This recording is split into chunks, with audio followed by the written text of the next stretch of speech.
মনের কষ্টে আমি দাঁড়িয়েছি। আমি সাংবাদিকতার সুবাদে আমি যে বিষয়গুলোকে নিয়ে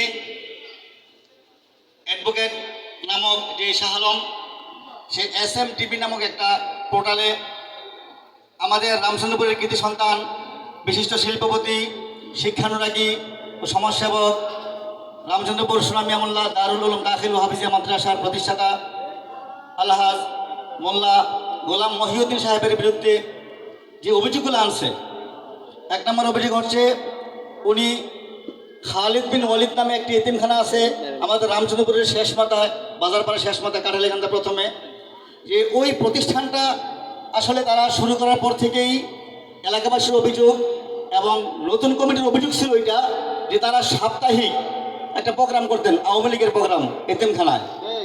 এই এতিমখানা প্রোগ্রাম করে তারা খিচুড়ির আয়োজন করতেন, ভালো ভালো খাবারের আয়োজন করতেন এবং তারা লাইভ করতেন। তো একটা এতিমখানা, আমি জানি না তারা এতিমখানার টাকা, এতিমখানার অর্থ থেকে তারা খিচুড়ি খাইতেন নাকি তাদের পকেট থেকে তারা খাইতেন। যত কিছু হোক, একটা এতিমখানায় কিছুদিন পর পর কোনো পার্টি হতে পারে না। এবং আরও অনিয়মের পরিপ্রেক্ষিতে রামচন্দ্রপুরের সাধারণ মানুষ এবং অভিভাবকগণ এবং যারা এই মাদ্রাসার জায়গা দিয়েছে, তাদের কিছু সদস্য মিলে নতুন একটি কমিটি গঠন করেছে গত 6 তারিখে। কমিটি করার পর তারা 12 তারিখে ব্যাংকে, জনতা ব্যাংকে গিয়েছিলেন নতুন কমিটির কাগজ জমা দেওয়ার জন্য এবং আগের কমিটির যে যারা নামে অ্যাকাউন্ট আছে তাদের নাম পরিবর্তন করার জন্য। তারা গিয়ে দেখেছে 8,71,821 টাকা, কম বেশি হবে। তো এই টাকা 10 তারিখে উত্তোলন করে ফেলছে। তো এক নম্বর কথা হচ্ছে কমিটি, যে কমিটি গঠন করা হয়েছে এই কমিটি পুরোই এলাকাবাসী তারা মিলে করেছে, যেখানে মহিউদ্দিন মোল্লার কোনো হাত ছিল না। এবং ওই মহিউদ্দিন মোল্লা ওই কমিটির কিছুই না, উনি উপদেষ্টাও না। তাহলে কি করেছে, সে বসে এতিমখানা মহিউদ্দিন মোল্লা জোরপূর্বক দখল করেছে, যা সম্পূর্ণ মিথ্যা ও বানোয়ার একটা ফাইজলামি মনে করি আমি। আর দ্বিতীয়ত অভিযোগ যে উনি চাঁদাবাজি করে বিগত 16-17 বছর এই রামচন্দ্রপুরে চাঁদাবাজি করেছে, রামচন্দ্রপুরে সন্ত্রাসী করেছে, টেন্ডারবাজি করেছে। যদি বলতে হয় যে লোকটি তার মার জানাজা পড়ার পর 4 দিনের শোক পালন করতে পারেনি, এই মহিউদ্দিন মোল্লা তার মার জানাজার পরে 1 দিন থাকতে পারেনি এই ওনার জন্মস্থানে, সেই মহিউদ্দিন মোল্লা কি করে এই রামচন্দ্রপুরে চাঁদাবাজি করেছে আমার বুঝে আসে না।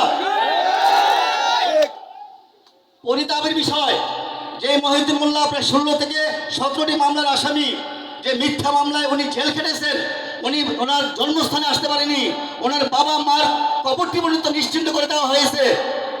আজকে সেই মহিউদ্দিন মোল্লা চাঁদাবাজি করেছেন।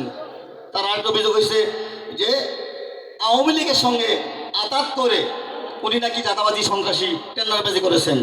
যে লোকটি 15-16 বছর, আমি মাঝে মাঝে ফোন করে বলতাম যে ভাইজান এলাকা আসলে একটু ফোন দিয়ে না, আমরা দেখা করবো আপনার সাথে। তো উনি ফোন দিতেন না। কেন ফোন দিতেন না? উনি কখন আসবে কখন যাবে উনি জানতেন না। এত আতঙ্কে ছিলেন। আর এই আতঙ্কে থাকার পরেও উনি আজকে সন্ত্রাসী হয়ে গেছেন। আমি অ্যাডভোকেট শাহ আলমকে বলতে চাই, তুমি যেই ভাষায় আলহাজ মহিউদ্দিন মোল্লার বিরুদ্ধে কথা বলেছ, তোমার ভাষার প্রত্যেকটি জবাব আমরা এলাকাবাসী দেব ইনশাআল্লাহ। মহিউদ্দিন মোল্লা একটা প্রতিষ্ঠাতা, একজন সমাজসেবক, একজন আদর্শ রাজনীতিবিদ, একজন আদর্শ ব্যবসায়ী।